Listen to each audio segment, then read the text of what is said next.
Welcome back to Sissy Maya. Make sure to subscribe to our channel to never miss an update. Additionally, consider subscribing to my Patreon to get access to these features, and much more. Sunday was more of being Donna Anne. I dressed in my pink blouse, charcoal grey jumper, black tights, and black Mary Janes. I think this had become my favourite outfit.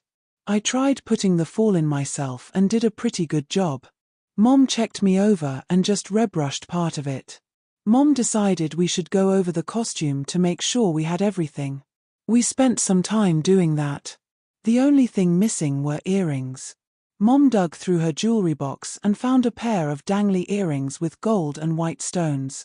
She didn't remember where she got them, but she had worn them for her wedding. Something old, as the saying goes. Mom smiled. We laughed about the saying and decided on the following: something old, the earrings; something new, the veil; something borrowed, the dress; something blue, my panties. We all laughed since no one would see the blue part. "You're going to make a beautiful bride, Donna," Mom said, her voice full of emotion. I could hear the tears in her voice. "Mom, are you upset?" I asked, feeling concerned. "No. Just a little sad that you're not really Donna Anne. But it's been so nice pretending." I don't know what to think right now." Mom wiped her eyes with a tissue. "I love you, Mom. If this upsets you, I can go to the party as something else," I said, not liking to see my mom so upset. No, we've got everything ready, and you're going to win the contest. I'll order your bridal bouquet tomorrow, and by Friday, you'll be the prettiest bride there ever was," Mom said, nodding her head to emphasize her words. Mom helped me put everything away, and we agreed to grab it all Friday to take to the salon for my final hair and makeup. She told me we'd start with some preparatory work Thursday night to make the process easier on Friday. The rest of the day was spent being Donna Anne. I helped Mom as usual, but I also brought Dad cool drinks once in a while. Since Dad was painting in the garage, he wouldn't let me help.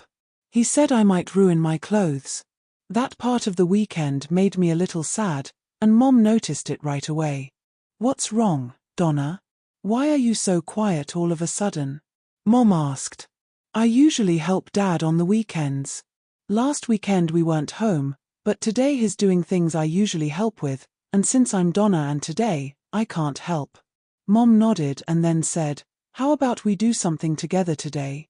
I think we can start and finish a sewing project this afternoon, but only if we work together." "Sewing? Mom, I don't know anything about sewing." "Well, you did teach me to sew on my Cub Scout patches. Is it harder than that?" I was curious now. "To be honest, last week I was thinking about expanding your wardrobe. I stopped by the fabric store and bought 2 simplicity patterns along with some beautiful fabric. Come with me, and I'll show you." Mom led the way to the corner of the family room where she had set up her sewing area. I found this pattern for a simple A-line skirt, and I picked this light blue denim. It shouldn't take long to make.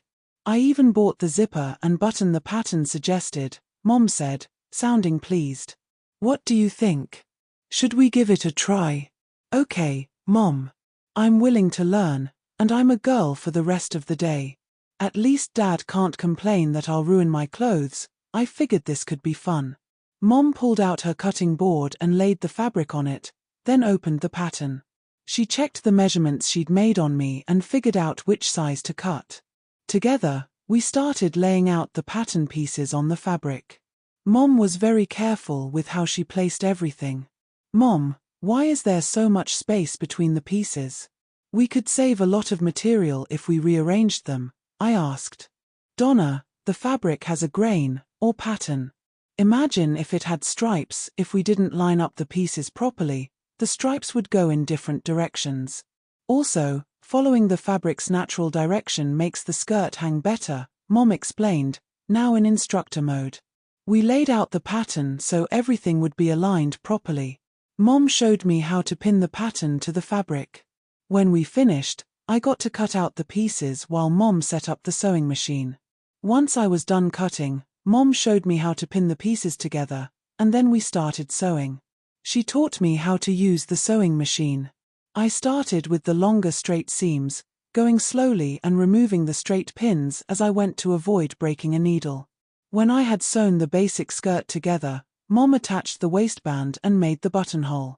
She asked me to attach the button by hand since I already knew how to do that.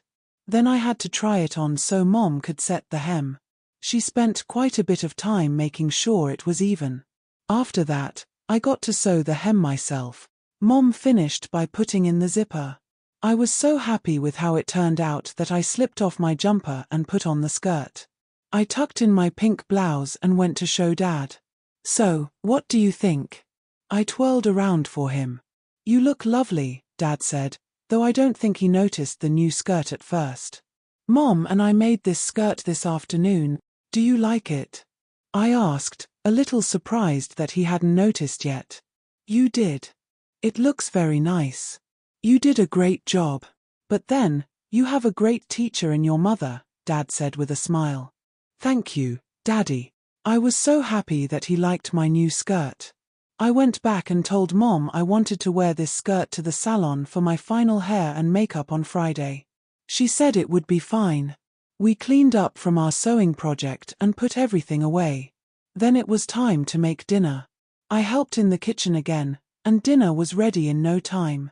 I called Dad while Mom set the table. When he came in, he pulled out both Mom's chair and mine to seat us.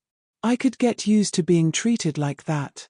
The rest of the evening was spent checking over my homework for Monday and making sure I was acting like Donna and in everything I did. When bedtime came, I took a shower as Donna and again. I even used the shower cap correctly to keep my hair dry. I kissed Dad goodnight, grabbed Raggedy Ann, and was tucked in by Mom. It had been a wonderful day, and I told Raggedy Ann all about it. I woke up early the next morning, all excited. I got up, used the bathroom, then went back to my room. I clipped in the fall and combed my hair. After changing into clean panties and white tights, I put on my new denim skirt and a short slip. I put on my bra and placed the pads inside, then went to find a blouse. I picked a white pullover with a Winnie-the-Pooh pocket design and tucked it in the way Mom had shown me. After checking myself in the mirror, I was happy with the way I looked. I was finishing breakfast when Mom came in to start preparing breakfast for Dad. "Good morning, dear," she smiled. "Morning, Mom. It's a lovely day, and I wanted to wear my new skirt today. What do you think?" I asked, standing up and taking my dishes to the sink. I did a slow twirl for her to see. "That looks very nice on you," Mom said with a smile. Then she paused and looked at the calendar. "Donna, there's a little problem. Today's Monday. You need to get to school in about 45 minutes. I don't think the school would understand if Donna showed up instead of Donnie." Oh my gosh. I completely forgot. I was so excited to wear this skirt. "I'm sorry, Mom, I'll go change," I said, rushing to my room. I quickly hung up my skirt and top, took off my underthings and put them away, then placed my tights and panties in the hamper. I grabbed my robe and went across the hall to Donnie's room.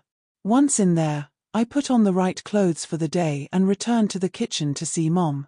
"Honey, let's take your hairpiece off today, okay?" Mom asked as she walked behind me to unclip the fall. "I forgot, Mom. I wear it all the time. It just feels right to have it in my hair," I admitted, embarrassed for forgetting to remove the fall when I changed. "Let's leave Donna Anne behind until Thursday night, okay, Donnie?" Mom suggested. "Okay, Mom. I gotta go. Sam will be here any second to walk to school," I said as I grabbed my books and headed for the door. Sure enough, there was Sam coming down the street. He waved and I waited for him. We always walked to school together. "Hey Donnie, how was your weekend? Are you ready for the contest?" "I finished everything this weekend at my aunt's house," Sam said, excited. "We did too. It's going to be awesome. Do you think one of us can beat Lily this year?" I asked. "I don't know about you, but I think I can," Sam said confidently. "So, what are you going as?" I asked. "Not telling. What about you? Not telling either. All right, we agree not to tell anyone. It'll be a surprise for everyone, Sam said with a grin. We then switched topics, chatting about football, basketball, and how much candy we'd collect while trick-or-treating on Saturday. We talked about everything buddies talk about while walking to school. Everyone at school was also being tight-lipped about their costumes. The younger kids, though, couldn't keep it a secret. Kindergartners and first graders knew what each other were wearing for the party on Friday. Only the second and third graders kept their costumes under wraps. The week went by quickly with Sam and I playing basketball after school and him coming over to play Atari a couple of times. We didn't even discuss our costumes for the party. Finally, Thursday arrived. I told Sam I couldn't come over because Mom wanted to start getting things ready for Friday. He understood. His mom had the same plans. "Hi, Mom. What do we need to do for tomorrow?" I asked. "Just a bunch of little things. They'll all take time, so we wouldn't have enough time to do them tomorrow," Mom replied. I helped with dinner, and we ate when Dad got home. After dinner, we all pitched in to clean up. Mom looked at me and told Dad that we had things to do for tomorrow, so he was on his own for a while. "First, you take a shower and wash your hair with the shampoo in there. Then we're going to get your fingernails ready for tomorrow," Mom directed. I went off to follow her instructions. While I was in the shower, I heard the door open, and Mom said, "I've put clean clothes and a robe here for you. Just slip them on and meet me in Donna Anne's room." I finished my shower, dried off, and saw the robe, nightie, and panties on the toilet seat. It looked like I was going to be Donna Anne again for the evening. I was excited to get dressed. It felt like a long time since I wore something so soft and silky, and it still gave me a thrill when I put it on. I finished getting dressed, towel-dried my hair, and headed to my room. Mom started with a nail file and clippers, carefully clipping my toenails and filing them smooth. Then she shaped my fingernails into a more pointed shape, like hers. Afterward, she applied vitamin E oil to my cuticles to soften them, making it easier to push them back. This was all so I could have pretty, polished nails for the contest the next day. Mom then clipped my hair back and applied a mask to my face. I looked in the mirror and couldn't help but laugh. It was thick, lumpy, and green. I made scary faces in the mirror, thinking it would be perfect for a Halloween gowl. While the mask dried, Mom started blow-drying my hair. I leaned back, enjoying the feeling and pretending it was Janice doing it at the salon. When my hair was dry, Mom clipped my bangs out of the mask, and we went to the bathroom to wash it off. My skin felt tingly and tight after the mask was removed. When I looked in the mirror, my face was pink. Mom handed me some moisturizer, and I rubbed it in, and the tightness went away. Back in Donna Anne's room, Mom took an orange stick and used it to gently push my cuticles back on my fingers and toes. I'm still not sure why it's called that since it doesn't look orange at all. Wow, I can't believe I forgot. I really wanted to wear this skirt so badly. "Sorry, Mom, I'll go change," I said as I rushed back to my room. I quickly hung up the skirt and top, then changed out of my underthings and put them away. I placed the tights and panties in the hamper, grabbed my robe, and dashed across the hall to Donnie's room. Once I was dressed in the right clothes for the day, I headed back to the kitchen to see Mom. "Honey, let's take your hairpiece off for today, okay?" Mom asked, walking behind me to unclip the fall. "I forgot, Mom. I've been wearing it so much, it just feels natural to have it in," I said, feeling embarrassed for not removing it when I changed. "Let's leave Donna Anne behind until Thursday night, okay, Donnie?" Mom suggested. "Okay, Mom. I gotta go. Sam will be here any second to walk to school," I said, grabbing my books and heading for the door. Sure enough, there was Sam, walking down the street. He waved, and I waited for him. We always walked to school together. "Hey Donnie, how was your weekend? Are you ready for the contest?" "I finished everything this weekend at my aunt's house," Sam said, excitement in his voice. "We did too. It's going to be awesome. Do you think one of us can beat Lily this year?" I asked. I don't know about you, but I think I can, Sam said with confidence. So, what are you going as? I asked. Not telling. What about you? Not telling either. All right, we agree not to tell anyone. It'll be a surprise for everyone, Sam said with a grin.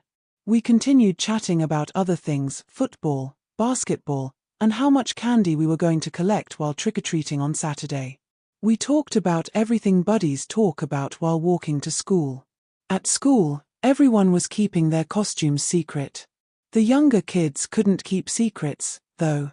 Kindergartners and first graders already knew what their friends were wearing for the party. Only second and third graders kept it under wraps. The week went by quickly. After school, Sam and I played basketball, and he came over to play Atari a couple of times. We didn't even discuss our costumes. Finally, Thursday arrived. I told Sam I couldn't come over because Mom wanted to start getting everything ready for Friday. He understood. His mom was doing the same thing. Hi Mom. What do we need to do for tomorrow? I asked. Just a bunch of little things. They'll all take time, so we wouldn't have enough time to do them tomorrow, Mom replied. I helped with dinner, and we ate when Dad got home.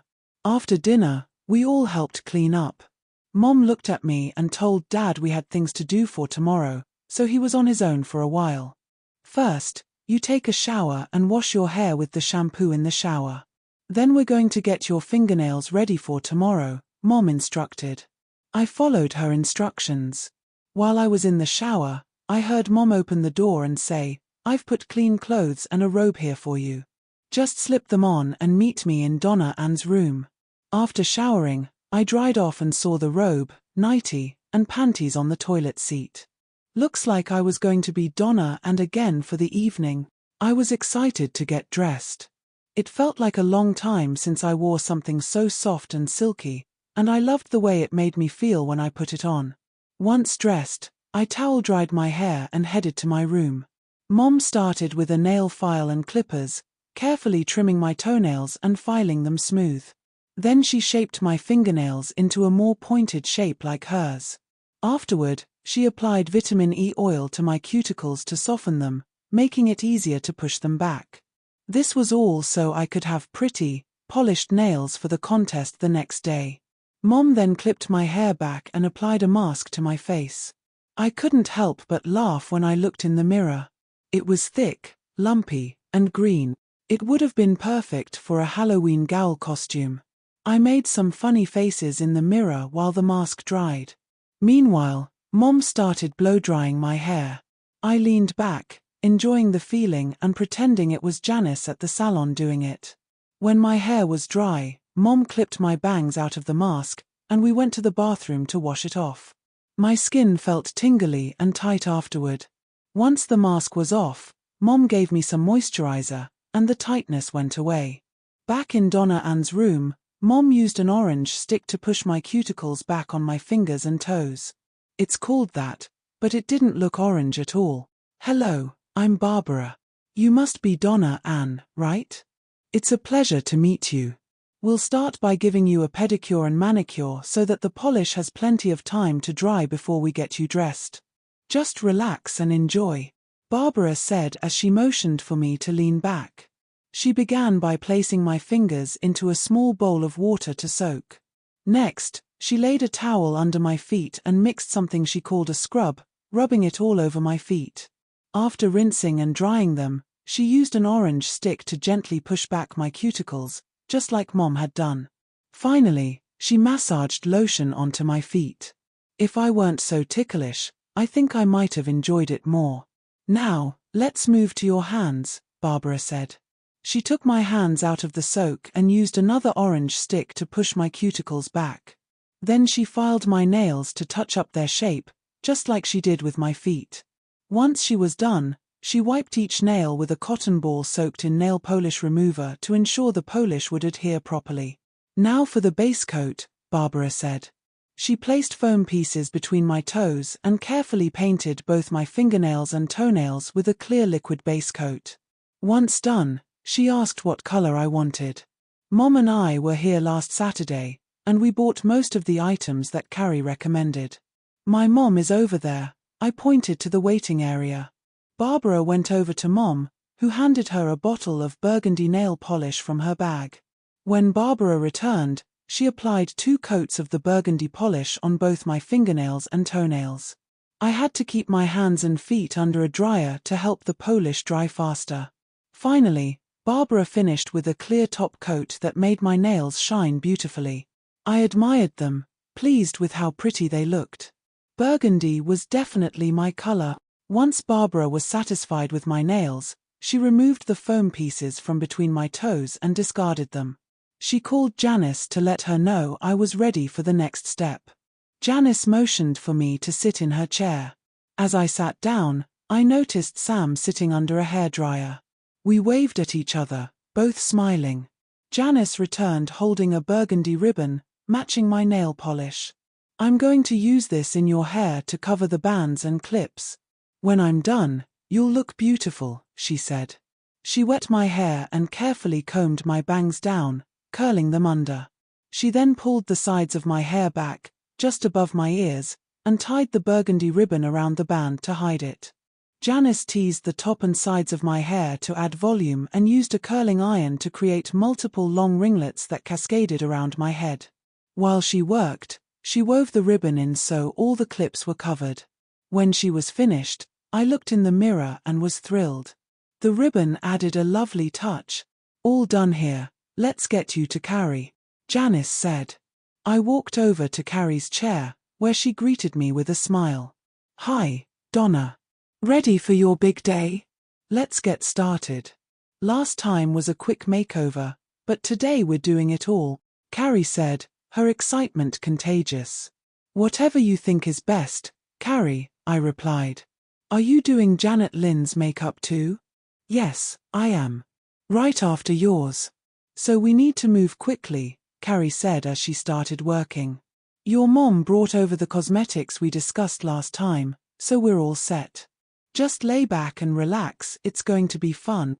Carrie began by applying the foundation from Joanne that came with the dress. She mixed a couple of drops with moisturizer to help it blend more easily. I unbuttoned the top of my dressing smock, and she applied it to my upper chest. As she worked her way up my neck, she added a little of my face foundation, mixing it in with the base. By the time she reached my chin, she was using all face foundation. She applied honey beige to my face and even to my ears. Next, she took a white liquid and mixed it with foundation, using it to highlight my cheekbones and make them more prominent. She applied it along the cheekbone, blending with her fingers. Then she used a darker foundation mixed with honey beige to create shadow under my cheekbones and along the bridge of my nose. She explained that this was to create the illusion of high cheekbones and a smaller nose. She finished with a translucent powder, brushing it all over to set the foundation. Hello, Donna Anne. It's such a pleasure to meet you, Barbara greeted, as she led me to the station. We'll begin with a pedicure and manicure to ensure the polish is completely dry by the time we dress you. Relax and enjoy. She had me soak my fingers in a small bowl of water, then placed a towel beneath my feet. After that, she mixed a scrub with some water and gently massaged it onto my feet. Once finished, she rinsed and dried them before using an orange stick to push back my cuticles. Then, she applied some lotion. If I weren't so ticklish, I might have enjoyed it more. Now, let's work on your hands, Barbara continued. After soaking my hands, she used another orange stick to push back the cuticles, then filed my nails to shape them, just like she did with my toes.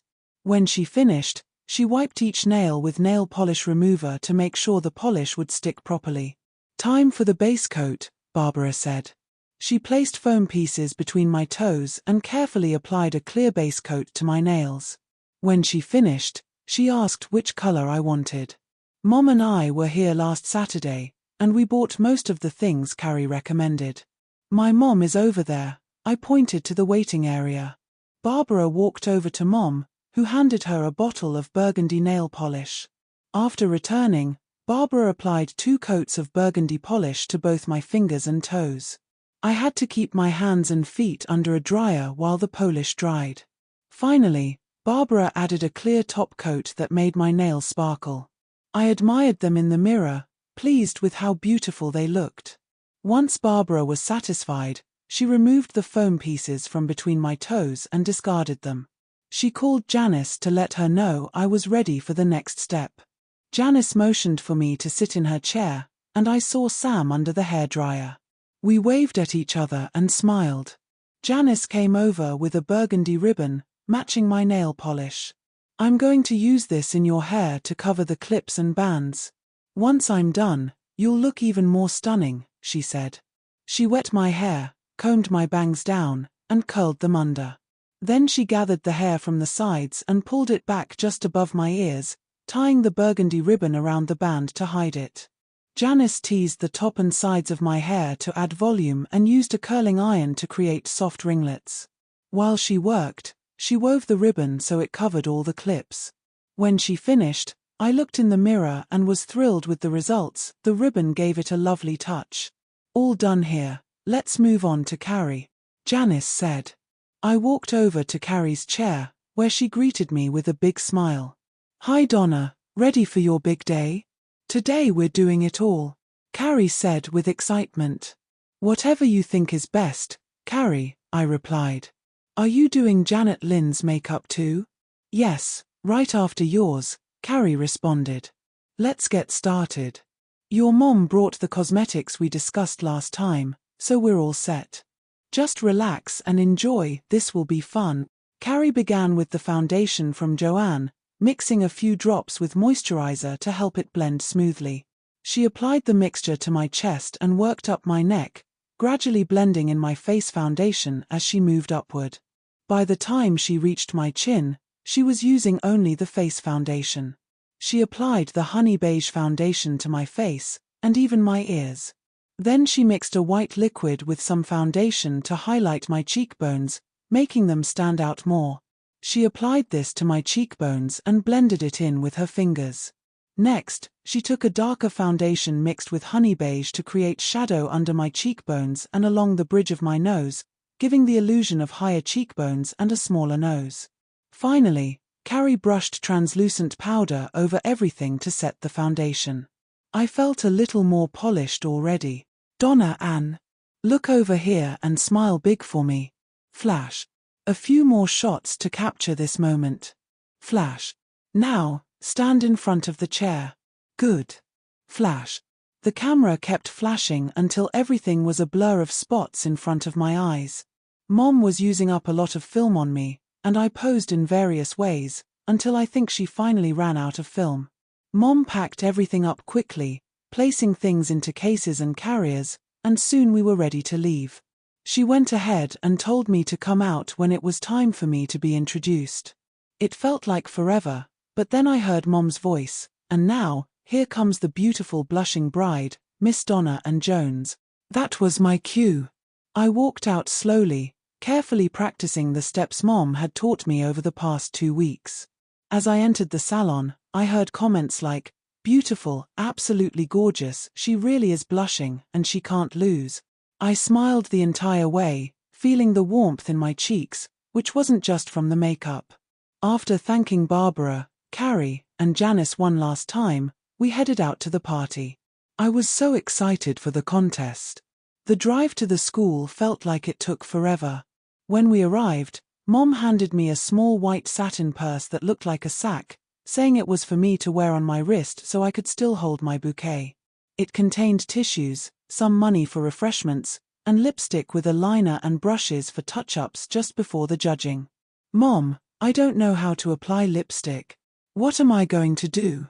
I panicked. Don't worry, sweetie. One of the chaperones will help you. Just ask politely, Mom reassured me. That made me feel better. I remember the teachers helping out last year for some kids. Okay, Mom. See you at 9. I carefully got out of the car, making sure I didn't catch my outfit on anything, and waved goodbye before heading toward the school gym.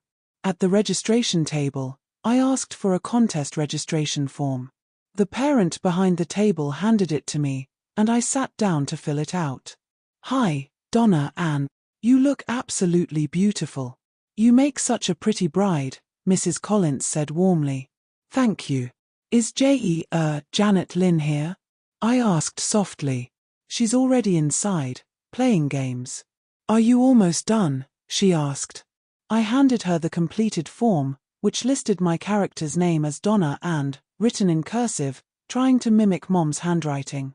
Mrs. Collins looked it over and gave me a number to attach to my bouquet, so it wouldn't ruin my dress. I thanked her and headed into the gym. As I walked in, I felt like every eye in the room was on me. I knew that wasn't true, but it sure felt like it. I wondered if this was how real brides felt before they entered the church. The gym was full of games and activities, and I joined in on a pin the skull on the skeleton game. I didn't do too badly, and I even won a small skull keychain, which I placed in my purse. As I walked around, I stopped by the refreshment table to grab a soda. While waiting in line, I tried to guess everyone's costume. Hi, Donna Anne. You look lovely tonight. You make a beautiful bride. It was Janet Lynn. She looked incredible. Her costume was a fairy queen, and she looked even more beautiful than I could describe. She had short auburn bangs, with long hair flowing down to her shoulder blades. A wreath of baby's breath and clover adorned her hair, and delicate green stone earrings hung from her ears. She wore a spring green dress with angel sleeves, tapering to a small loop that fit over her middle fingers. Over the dress, she had a gossamer covering that flowed behind her, with a handkerchief hem that was short in the front and longer in the back. Light green tights and ballet slippers completed her look. Her makeup was perfect, a pale skin tone with a hint of green, and rich eyeshadows in burnt umber and warm brown. Her lips and cheeks were touched with berry tones. She truly looked like a fairy queen. Janet, you look wonderful. I didn't know fairy queens could be so beautiful, I said in awe. We chatted for a while, catching up. Then our principal, Mr. Davis, announced that it was almost time for the costume judging. Sam and I went to find his mom to help us make sure our makeup was perfect. After a quick touch-up, we headed to the judging area. I asked Mrs. Collins if she could help me arrange my blusher, and she kindly assisted. I then asked if there was a gentleman who could help raise my blusher when I walked past the judges, like when a real bride enters the church. Mrs. Collins spoke to her husband, and after a brief look of surprise, he agreed to meet me by the judges' table to give me away. As the event started, Mr. Davis called for quiet and directed all the contestants to line up. One by one, we entered the gym to the sound of Monster Mash playing repeatedly, and I could feel the excitement building as I waited my turn. Finally, it was my moment. Number 42, Miss Donna and a chaperone called. I took a deep breath and entered the gym, walking with the slow, steady steps that Mom had worked tirelessly with me to perfect. As I neared the judges' table, Mr. Collins stepped forward to raise my blusher. After he did, he leaned in and kissed my cheek. I could feel my face flush with heat. I was definitely a blushing bride. I quickly finished my walk, trying to stay in character, smiling brightly and appearing as sweet as possible. Once I reached the other contestants, I joined them in line. The gym fell into a quiet hush, despite the crowd, as papers rustled and everyone waited for the announcements to begin. Mr. Davis stood up, preparing to speak. I will announce the top 3 contestants, he said. You all look wonderful, and the decision has been difficult for the judges. When your name is called, I will announce your costume and your place, and then ask for your real name. The gym was silent, the anticipation building. Mr. Davis cleared his throat and spoke into the microphone. 3rd place goes to Cinderella and her coachman. Lily and her brother walked up to the stage, and she introduced herself. I'm Lily Christensen, and this is my brother Ben, she said, taking her prize and stepping back. 2nd place goes to Miss Janet Lynn Collins. Janet made her way to the stage, fluttering her arms dramatically, as if she were flying. Thank you. My name is Sam Collins, he said, and a murmur rippled through the crowd. Many were shocked to learn that the fairy queen was actually a boy in disguise. Sam accepted his prize and joined Lily and her brother. And now, for the winner of this year's costume contest. The envelope, Please. Mr. Davis fumbled with the envelope for a moment before finally opening it. The winner is Miss Donna Anne. I was in complete shock. My hand flew to my mouth as the applause filled the room. I quickly regained my composure, stood tall, and walked to the stage. Camera flashes lit up the room as I carefully made my way up the steps, lifting the front of my gown to ensure I could see where I was stepping. When I reached Mr. Davis, I was shaking with surprise and excitement. He handed me the trophy and asked for my real name. I took the microphone and said, "I'm really Donald Allen Jones." The crowd gasped in surprise. It seemed that I had completely convinced them I was a girl. What really took me by surprise, however, was when Mom and Dad stepped up onto the stage with me. I was so happy that tears welled up in my eyes. Mom gently dabbed at my tears with a tissue to keep my makeup intact. I hugged Janet Lynn, as well as Lily and her brother. It felt so incredible to be Donna and that I knew I wanted to do it again. Mom had packed a change of clothes for me, so we could safely put the bridal gown away. I think moms have a way of knowing exactly what's needed. She had brought a half slip, my pink blouse, and the charcoal grey jumper. We went into a classroom where Mom helped me change. Afterward, we packed everything into the car, and I went back to the party to play some more games. Everyone asked why I was still dressed as a girl, and I explained that I came to the party as Donna Anne, so I would stay in character until I got home. By the time I went home that night, I felt like the happiest girl in the world. At home, I carefully undressed and used cold cream and moisturizer on my skin. I took my hair down and brushed it out, then slipped into my nightgown and panties. I went downstairs to kiss Dad and Mom goodnight before heading to my room. I grabbed Raggedy and climbed into bed, reliving the entire day from waking up with excitement to winning the trophy. Raggedy Ann listened attentively, never tiring of my stories. Finally, I turned off the light, cuddled up with her, and drifted off to sleep. Like I said, Raggedy Ann is a great listener.